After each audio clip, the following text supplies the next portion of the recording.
قول ہے کہ اول ما خلق اللہ نوری، اللہ نے سب سے پہلے میرے نور کو خلق کیا۔ یعنی جب یہ کائنات نہیں تھی، جب عالم وجود میں کوئی چیز نہیں آئی تھی، صرف امکان ہی امکان تھا، کسی چیز کا کوئی وجود نہیں تھا، تو اس وقت اللہ نے سب سے پہلے نور محمد کو خلق کیا۔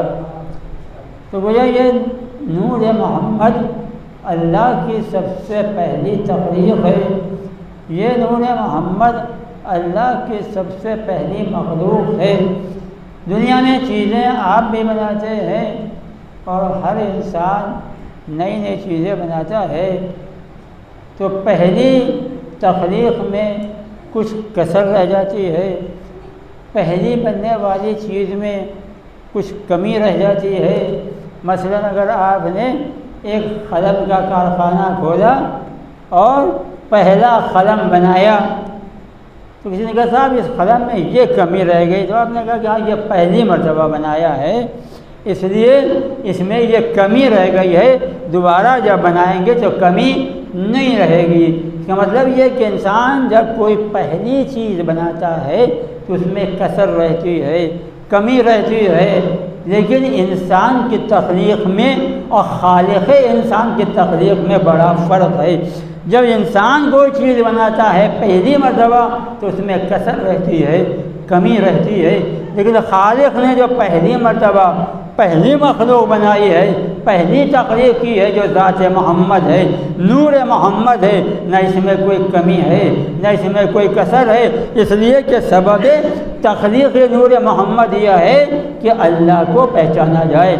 اللہ نے حدیث قدسی میں یہی تو کہا کہ جب میں نے چاہا، میں ایک چھپا ہوا خزانہ تھا، حدیث قدسی میں پروردگار یہ کہتا ہے کہ میں ایک چھپا ہوا خزانہ تھا، جب میں نے چاہا کہ میں پہچانا جاؤں تو میں نے نور محمد کو خلق کیا۔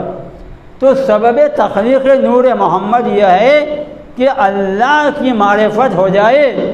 تو اب اگر نور محمد پیدا ہونے کے ساتھ معرفت الہی کا اظہار نہ کرے تو اس پہلی تخلیق میں کسر ہے، لیکن اگر تخلیق کے فوراً بعد فوراً اصرار کر دے، فوراً اقرار کر دے اللہ کی وحدانیت کا، تو پھر اس میں کوئی کسر نہیں ہے۔ تو تاریخ یہی کہتی ہے کہ جب اللہ نے سب سے پہلے نور محمد کو خلق کیا، نور محمد عالم امکان سے عالم وجود میں آنے کے بعد ایک لمحے کے لیے یہ تصور ذہن میں آیا کہ میں نہیں تھا اور ہو گیا، تو جب ہو گیا تو کوئی بنانے والا ضرور ہے۔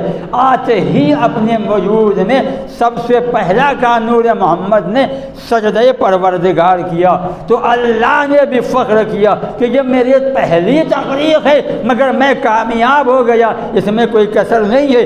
سبب تخلیق کیا تھا کہ وہ پہچانا جائے، تو نور محمد نے فوراً سجدہ کر لیا اور بتا دیا کہ خالق میں نے تجھے پہچان لیا ہے، صلوات بھیجے محمد والے محمد کے۔ تو یہ پہلا ہے، کوئی نہیں ہے دنیا میں، دنیا نہیں ہے۔ جب اللہ نے نور محمد کو خلق کیا ہے تو دنیا نہیں ہے، آسمان نہیں ہے، تارے نہیں ہیں، ستارے نہیں ہیں، سورج نہیں ہے، کچھ نہیں ہے۔ ایک ہو کا عالم ہے، یہی تاریخ میں ملتا ہے کہ ایک ہو کا عالم ہے۔ اب یہ ہو کی تشریح جو بھی جس طرح سے چاہے وہ کر دے وہ کم ہے، کہ کچھ بھی نہیں ہے۔ ایک پیدا کرنے والا ہے اور ایک پیدا ہونے والا ہے، اس کے علاوہ کچھ نہیں ہے۔ ذرہ بھی نہیں ہے جو کہا جائے کہ ذرہ برابر کچھ نہیں ہے، کچھ نہیں ہے، ساری کائنات کچھ نہیں، آسمان بھی نہیں، تارے سورج چاند کچھ نہیں ہے۔ سب سے پہلے اللہ نور محمد کو خلق کر رہا ہے، اسی لیے نبی کہہ رہے ہیں وَلَمَا خَلَقَ اللَّهُ وَالنُّورِ۔ آج آپ کو بنگلہ دیش میں کچھ ایسے مسلمان بھی ملیں گے جو یہ کہتے ہیں کہ نور محمد کیا ہے؟ محمد کا پیکر ہے، جسم ہے، نور نہیں ہے۔ مگر آپ یہ سوچیں کہ خود ذات محمد یہ کہہ رہی ہے کہ اللہ نے سب سے پہلے میرے نور کو خلق کیا۔ 2 سال پہلے بنگلہ دیش سے ایک صاحب آئے تھے، اب مجھ سے یہی کہہ رہے تھے کہ صاحب ہمارے ہاں شیعوں میں بھی 2 فرقے ہو گئے ہیں، 2 گروپ ہو گئے ہیں، ایک کہتا ہے کہ ہاں نور محمد، ایک کہتا ہے نہیں جسم محمد۔ 2 سال پہلے ایک صاحب آئے تھے بنگلہ دیش سے جو کہہ رہے تھے۔ تو آپ سوچیں کہ نور محمد ہے، اس لیے کہ خود نبی کہہ رہے ہیں کہ اللہ نے سب سے پہلے میرے نور کو خلق کیا ہے۔ اور قرآن کیا کہتا ہے؟ قَدْ جَاءَكُم مِّنَ اللَّهِ نُورٌ وَكِتَابٌ مُّبِينٌ۔ اللہ کے یہاں سے تمہارے لیے 2 چیزیں آئی ہیں، ایک کتاب آئی ہے، ایک نور آیا ہے۔ تو نور بھی کس کا ہے اگر نور محمد نہیں ہے؟ اگر محمد نور نہیں آئے تو پھر کس کے نور کا قرآن کہہ رہا ہے کہ 2 چیزیں آئی، ایک کتاب آئی، ایک نور آیا؟ تو نور کس کا ہے؟ اگر نور محمد نہیں ہے تو نور کس کا ہے؟ نور کا انکار وہی کر سکتا ہے کہ جو مومن نہیں ہے۔ صلوات بھیجے محمد والے محمد۔ یہ کہ قرآن بھی کہہ رہا ہے کہ نور ہے، اور خود محمد کہہ رہے ہیں کہ اللہ نے سب سے پہلے میرے نور کو خلق کیا جب کچھ نہیں تھا۔ تو اللہ نے میرے نور کو خلق کیا، تو جو نور کا انکار کرے وہ مومن نہیں ہے۔ نور کا ماننا ضروری ہے، اس لیے کہ ذات محمد میں نور بھی ہے، پیکر بھی ہے، دونوں چیزیں ہیں، نور بھی ہے اور جسم بھی ہے۔ یہی وجہ ہے کہ کچھ لوگ کہتے ہیں کہ نبی کی معراج فقط ایک خواب، روحانی معراج تھی، جسم نہیں گیا تھا، جسم تو بستر پہ سو رہا تھا، وہ نبی نے خواب دیکھا تھا کہ معراج پہ گئے ہیں اور جا کے چلے آئے۔ مگر تاریخ کیا کہتی ہے؟ قرآن نے کیا کہا؟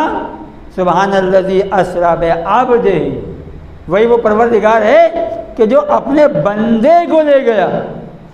اب انصاف سے بتائیں کہ اللہ کہہ رہا کہ میں اپنے بندے کو لے گیا، اور دنیا والے کہہ رہے ہیں کہ یہ خواب تھا۔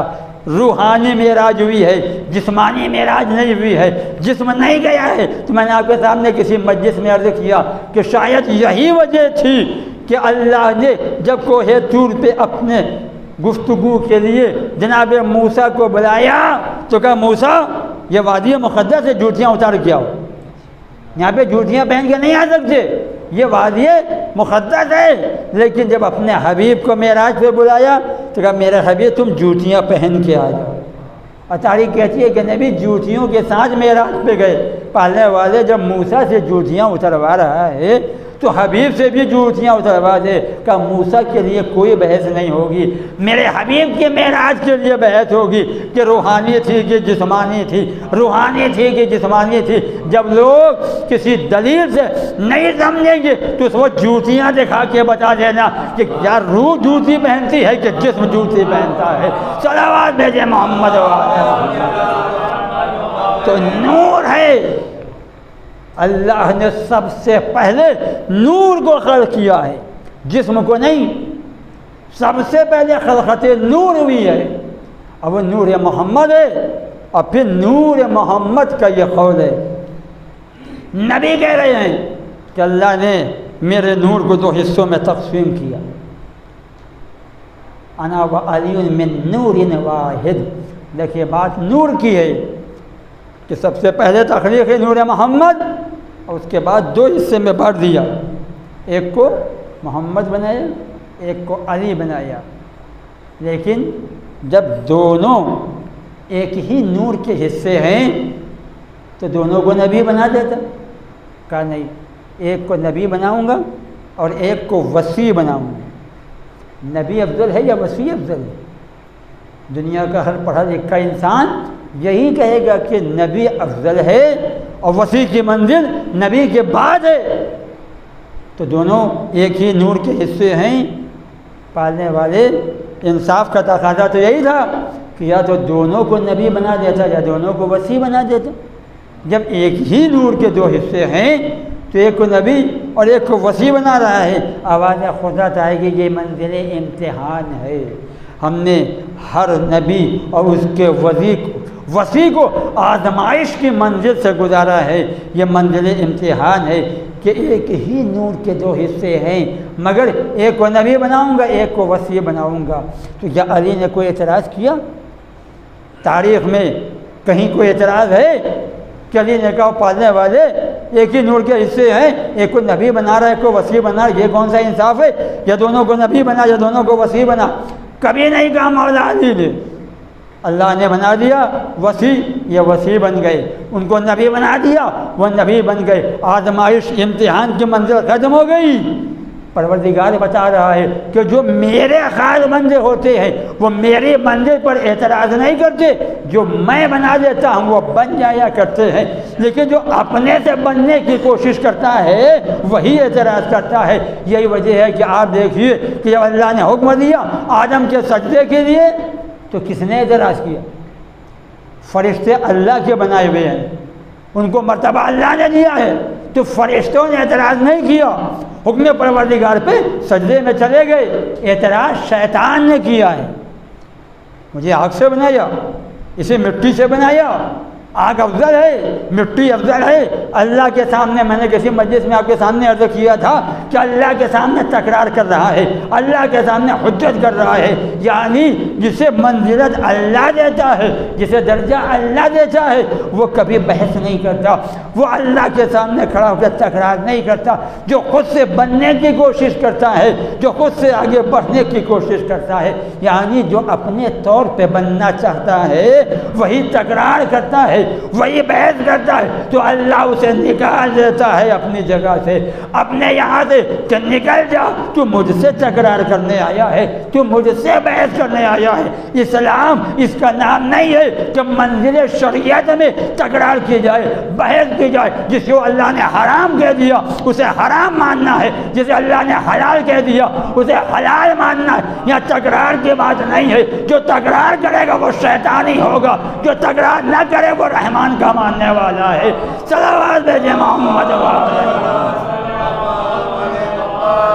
تو مومن وہی ہے کہ جو اللہ کے معاملے میں تکرار نہ کرے، جو حرام ہے اسے حرام مان لے، جو حلال ہے اسے حلال مان لے، جو جائز ہے اسے جائز مان لے، جو ناجائز ہے اسے ناجائز مان لے۔ تکرار نہیں چلے گی، شریعت ہے۔ پہلے ہی مولا کائنات نے کہہ دیا الاسلام هو التسلیم، اسلام سر جھکا دینے کا نام ہے۔ مسائل شریعہ میں تکرار کی ضرورت نہیں ہے، کہ یہ کیسے وہ کیسے. ابھی ہم نے سمجھا ہی کیا ہے جو ہم سمجھنے لگے کہ یہ حلال کیوں ہے اور وہ حرام کیوں ہے. ہاں ایک کتاب ہے جس کا نام ہے علل الشریعہ. اگر دیکھنا ہے کہ صبح کی نماز 2 رکعت واجب کیوں ہے, ظہر کی نماز 4 رکعت کیوں ہے, اور یہ بھویں کیوں ہیں, یہ سب اس میں ہے. علل الشریعہ ایک کتاب ہے. لیکن ہر انسان کے سمجھنے کی بات نہیں ہے کہ جو مسائل شریعہ میں تکرار کرنے لگے. تکرار کرنا مسائل میں حکم پروردگار میں شیطان کا کام ہے, انسان کا کام نہیں ہے. اللہ کا نیک بندہ وہی ہے جو اللہ کے حکم کے سامنے, مرضیہ پروردگار کے سامنے اپنے سر کو جھکا دے, تو وہ اللہ کا نیک بندہ ہے. اور اگر اللہ کا نیک بندہ نہیں ہے, شیطان سوار ہو گیا ہے, تو وہ مسائل شریعہ میں, اللہ کے دین میں طرح طرح کی باتیں نکالتا ہے, طرح طرح کی نقائص نکالتا ہے. یہ کیسے ہے اور وہ کیسے ہے. آپ دیکھیں کہ امام معصوم کے پاس ایک دہریہ آتا ہے. دیکھیے بات نور کی ہے, میں آپ کے سامنے عرض کروں. ایک دہریہ آتا ہے چھٹے امام کے پاس, اور آنے کے بعد کہتا ہے کہ یہ 2 کھوپڑیاں ہیں, دونوں کافر کی ہیں, کسی مومن کی نہیں ہیں. 2 کھوپڑیاں لے کے آیا ہے, سر کہیں چھپا کے لے آیا کہ یہ دونوں سر کسی کافر کے ہیں. کہا کہ آپ کے جد نبی نے کہا تھا کافر پہ عذاب ہوتا ہے, مگر یہ دونوں کھوپڑیاں, دونوں سر تو ٹھنڈے ہیں, اس میں کوئی گرمی نہیں ہے, اس میں کوئی حرارت نہیں ہے, اور آپ کہتے ہیں کہ کافر پہ عذاب ہوتا ہے. کہاں ہو رہا ہے عذاب, کہاں گرمی ہے؟ یہ تو گرم ہونا چاہیے, تو ہم سمجھتے عذاب ہو رہا ہے. امام نے کہا اچھا 2 پتھر لے کے آؤ. اب وہ 2 پتھر لے کے آیا, توجہ کیجیے, 2 پتھر لے کے آیا. مولانا نے کہا چھو کے دیکھو ٹھنڈے ہیں یا گرم. اس نے دونوں پتھر کو چھویا, کہا یہ تو دونوں ٹھنڈے ہیں, گرم نہیں ہے. اب رگڑو. اب جو اس نے رگڑا چنگاری پیدا ہوئی, آگ نکلی. مولانا نے کہا بتاؤ ٹھنڈے میں آگ کہاں سے آ گئی؟ یہ تو ٹھنڈے ہیں, گرم ہونا چاہیے تھا. کہا نہیں. کہا یہی ہے, تم انہیں کھوپڑیوں کو چھو رہے ہو, سر کو چھو رہے ہو, تمہیں ٹھنڈا معلوم ہو رہا ہے, لیکن مادی طور پہ اس پہ عذاب ہو رہا ہے جو اس پہ ہو رہا, تمہیں احساس نہیں ہو رہا ہے. تو تکرار وہی کرتا ہے کہ جسے اسلام کی باتوں پہ یقین نہیں ہوتا. اب وہ بحث نہیں کرتا کہ جب معلوم ہے کہ جب نبی نے کہہ دیا اللہ کا حکم ہے تو ہونا ہے. صلوات بھیجے محمد علیہ وسلم. تو نبی ارشاد فرما رہے ہیں کہ اول ما خلق اللہ نوری, اللہ نے سب سے پہلے میرے نور کو خلق کیا اور اسے 2 حصوں میں تقسیم کر دیا. ایک نبی کا نور, ایک علی کا نور. لفظ بدلوں, ایک رحمت ہے اور ایک غیظ و غضب و جلال ہے. ایک رحمت ہے. کیا نبی نے کسی جنگ میں تلوار اٹھائی, مرحب کو قتل کیا, انتر کو مارا, حارث کو مارا نبی نے کبھی نہیں مارا. وما ارسلناک الا رحمۃ للعالمین, آپ زمانے کے لیے رحمت ہیں, تلوار نہیں چلائی. تو کیا اسلام میں کوئی بہادر نہیں ہے؟ کہا نہیں ہے. وہ کون ہے؟ وہ علی. ایک ہی نور کے 2 حصے ہیں, یہ رحمت ہے. تو کیا معذاللہ وہ رحمت ہے؟ آپ سوچیں, تصور کریں, ایک ہی نور کے 2 حصے ہیں. نہیں, دونوں کا حال وہی ہے, مگر ضرورت شریعت کے حساب سے یہ رحمت اب وہ جلال غیظ و غضب, تاکہ دنیا یہ نہ سمجھے کہ اسلام میں بہادر کوئی نہیں ہے, شجاع کوئی نہیں ہے, دلیر کوئی نہیں ہے. لفظ بدلوں, کوئی یہ نہ سمجھے کہ سب فرار ہیں, غیر فرار کوئی نہیں ہے. اس لیے اللہ نے جو نور کا ٹکڑا بنایا تھا علی کو کہ دیکھ لو, یاد رکھنا, یہ بتائے گا کہ اسلام میں جلال بھی ہے, اسلام میں غیر و غضب والا بھی ہے, اسلام میں بہادر بھی ہے, دلیر بھی ہے, مگر یہ بھی صبر کا پیکر ہے. ایسا نہ سمجھنا کہ ان کے پاس صبر نہیں ہے. صبر ان کے پاس بھی ہے، رحمت ان کے پاس بھی ہے، مگر جب ضرورت ہوگی تو صبر دکھائیں گے، جب ضرورت ہوگی تو یہ رحمت کے پیکر بن کے آئیں گے۔ نبی کے زمانے میں رحمت کا پیکر نبی ہے، علی تلوار چلا رہے ہیں، خیبر میں، خندق میں، احد میں، بدر میں، لیکن بعد نبی اب وہی علی ہے، گلے میں رسی کا پھندا ڈال کر کے کھینچ کر کے گھر سے نکالا جا رہا ہے۔ یہ مولا علی کی تاریخ ہے کہ گھر سے علی کو کہہ رہے ہیں مولا علی کہ کیا سمجھ رہے ہو، اب بھی میرے بازوؤں میں خیبر و خندق والی طاقت نہیں ہے، مگر میرے نبی نے کہا کہ علی میرے بعد صبر کرنا، ذوالفقار بھی وہی ہے مگر میں صبر کر رہا ہوں، میرے نبی کا حکم ہے کہ میرے بعد صبر کرنا تو میں صبر کر رہا ہوں۔ علی کے سامنے شہزادی فاطمہ پہ جلتا ہوا دروازہ گرایا جا رہا ہے، مگر علی تلوار نہیں نکال رہے، صبر کر رہے۔ جب وہ طاقت ختم ہو گئی، نہیں طاقت ہے، صفین میں دکھا دیا کہ یہ نہ سمجھنا کہ طاقت ختم ہو گئی، نہروان میں دکھا دیا کہ یہ نہ سمجھنا کہ طاقت ختم ہو گئی، طاقت ہے، مگر ہم آل محمد وہ ہیں جو اللہ کے قول پہ، نبی کے قول پہ عمل کرتے ہیں، جیسا نبی نے کہا ہے ویسا کرتے ہیں۔ جہاں نبی نے جنگ کرنے کا حکم دیا ہے وہاں جنگ کریں گے، جہاں صبر کا حکم دیا ہے وہاں صبر کریں گے۔ صلوات بھیجے محمد والے محمد۔ عالم یہ ہے کہ ایک دن علی بعد نبی گھر میں تشریف لائے ہیں، تاریخ کی روایت ہے متفق علیہ، اور ایک مرتبہ شہزادی فاطمہ ابھی نبی کو گزرے ہوئے 60 دن میں نہیں ہوئے، توجہ کیجئے گا کہ ابھی نبی کو اس دنیا سے گئے ہوئے 60 دن میں نہیں ہوئے، اور علی گھر میں آئے ہیں، اور فاطمہ کہتی ہیں ابوالحسن میں نے سنا ہے کہ اب آپ جو مدینے کی گلیوں میں نکلتے ہیں تو کوئی آپ کو سلام نہیں کرتا۔ تو مولا کائنات نے اپنا سر جھکا لیا، اور جھکانے کے بعد کہتے ہیں فاطمہ بات اس سے بھی آگے ہے، کہ جلدی بتائیے ابوالحسن کیا ہے وہ بات؟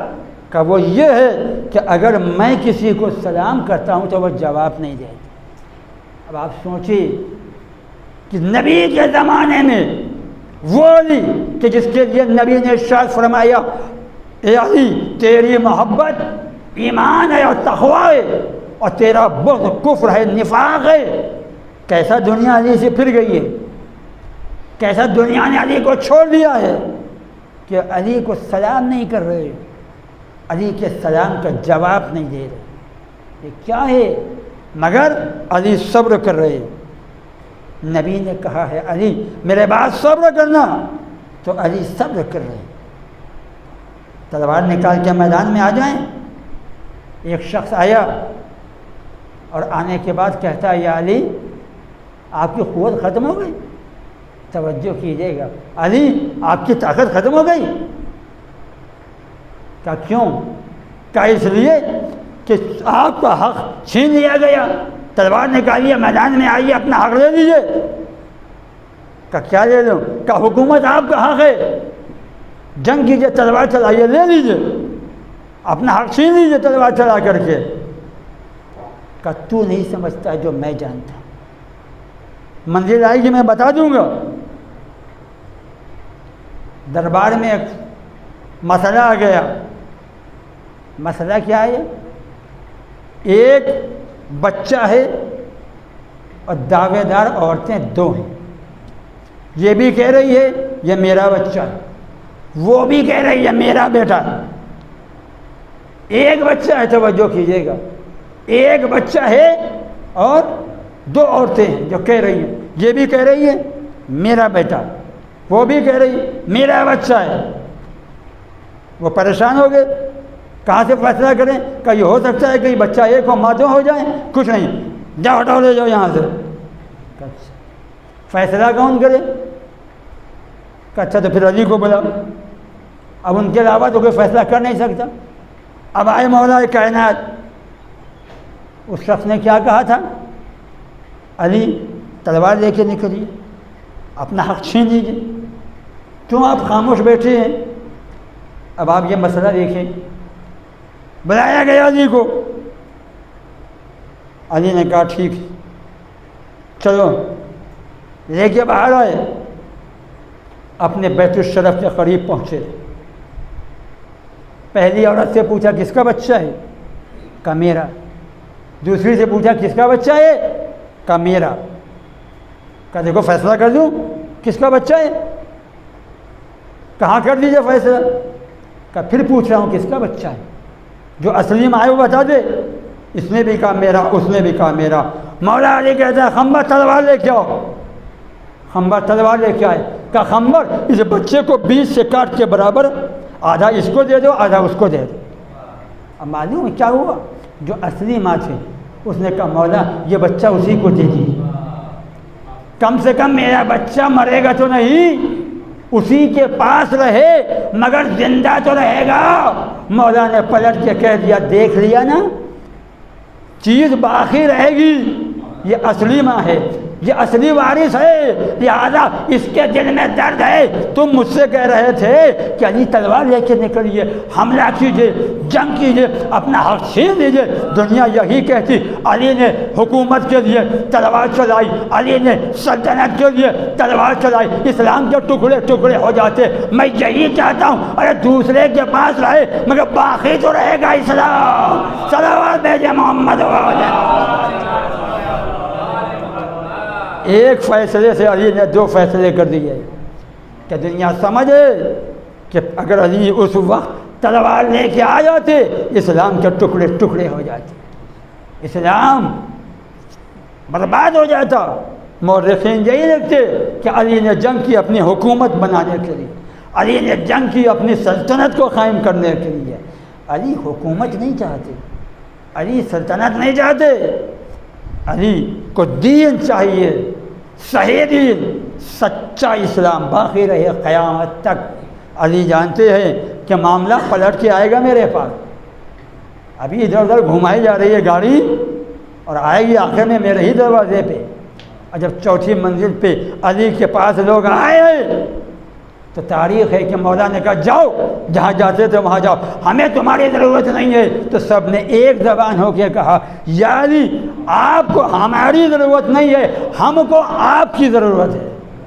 بتا دیا کہ دیکھو تمہیں میری ضرورت ہے۔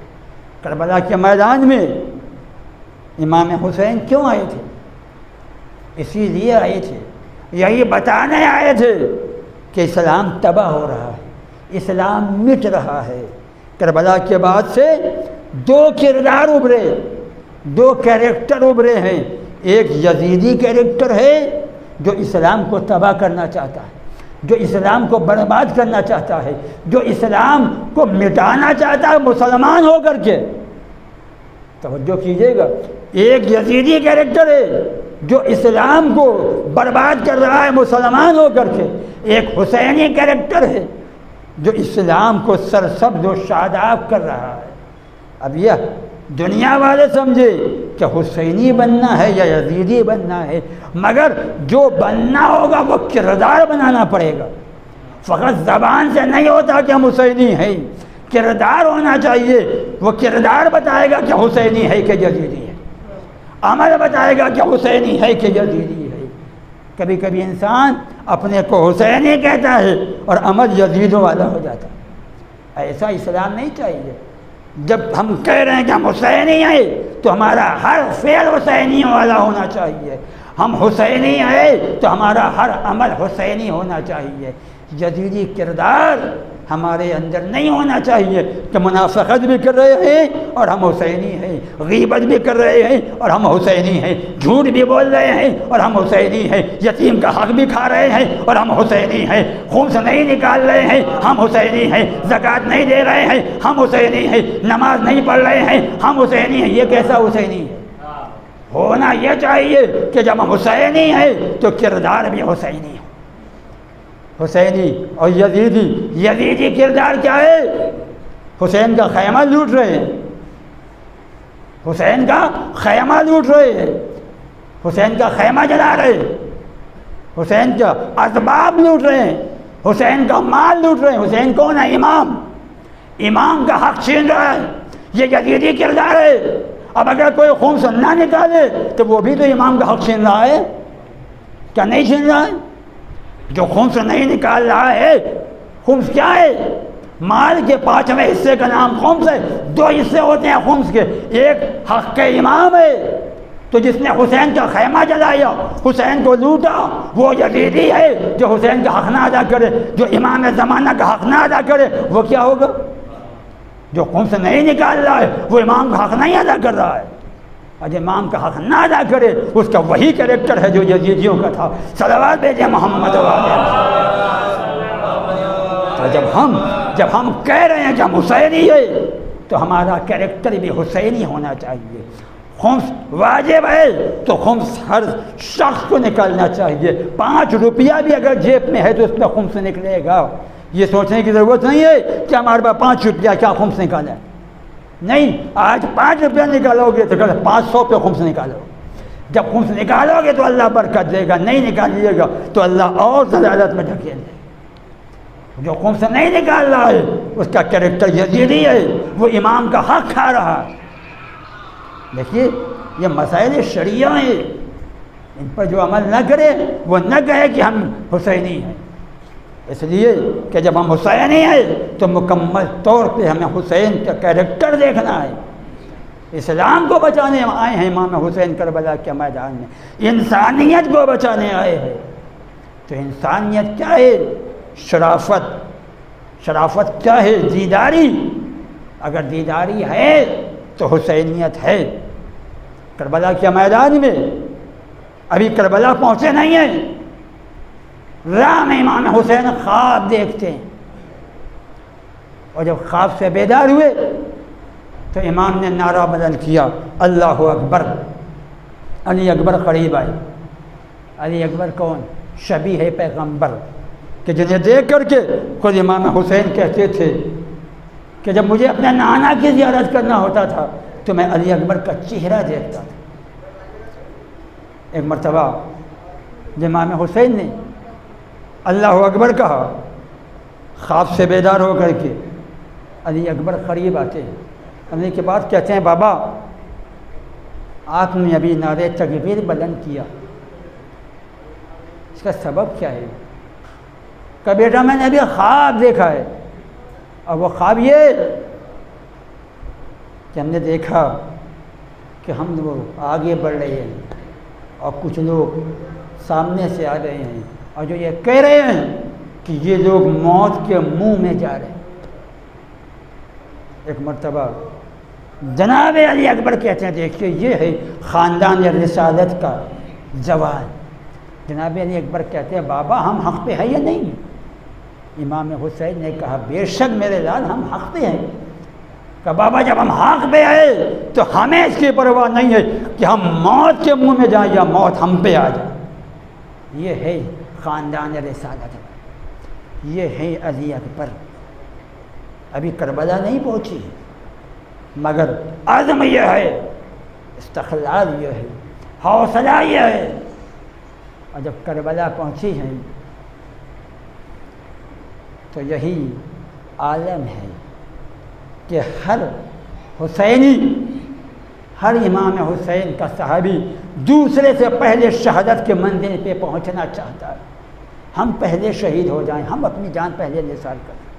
جب عزیزوں کی باری آئی ہے تب بھی یہی عالم ہے کہ سب مچل رہے ہیں کہ کب ہماری قربانی پیش ہو جائے، کب ہم اپنے مولا پہ اپنی جان نثار کریں۔ جب سب شہید ہو گئے، یہاں تک کہ فرزند رسول امام حسین بھی شہید ہو گئے، اب عالم وہ ہے کہ ایک رسن ہے 12 گلے، بیمار امام کے ہاتھوں میں ہتھکڑیاں ہیں، پیروں میں بیڑیاں ہیں، گلے میں طوق خاردار ہے، اور قافلہ چل رہا ہے۔ بازار کوفہ، بس ایک روایت و مجلس تمام، بازار کوفہ ہے۔ اور ایک مرتبہ ایک ضعیفہ نے، ایک عورت نے تمام شہداء کے سروں کو دیکھنا شروع کیا۔ امام حسین کے سر کو دیکھا، جناب عباس کے سر کو دیکھا، سب کے سروں کو دیکھ رہی ہے، یہاں تک کہ تاریخ کہتی ہے کہ ایک مرتبہ اس نے نعرہ مارا، یہ کیسا کڑیل جوان ہے، یہ کیسا خوبصورت ہے، یہ کیسا حسین ہے، پالنے والے اس جوان کے مرنے سے پہلے اس کی ماں مر گئی ہو۔ پر اس نے یہ نعرہ مارا تھا، یہ کہا تھا کہ ایک مرتبہ اونٹ کی پشت سے ام لیلا نے یہ فقرہ سن لیا۔ ایک مرتبہ ام لیلا کہتی ہے، اے ضعیفہ، ارے ایسی بات نہ کہو، ارے یہ میرا گڑیل جوان علی اکبر ہے، ارے میں نے اپنے ساتھوں سے اسے سجا کے میدان میں بھیجا تھا، میرے سامنے اس کی لاش آئی تھی، میرے سامنے میرا لال مارا گیا ہے، ارے یہ میرا علی اکبر ہے، یہ میرا گڑیل جوان ہے، میں کربلا سے یہاں تک اپنے علی اکبر کا ماتم کرتی بھی آ رہی ہوں، میں علی اکبر پہ رو رہی ہوں، میرے نظروں کے سامنے علی اکبر مرا ہے۔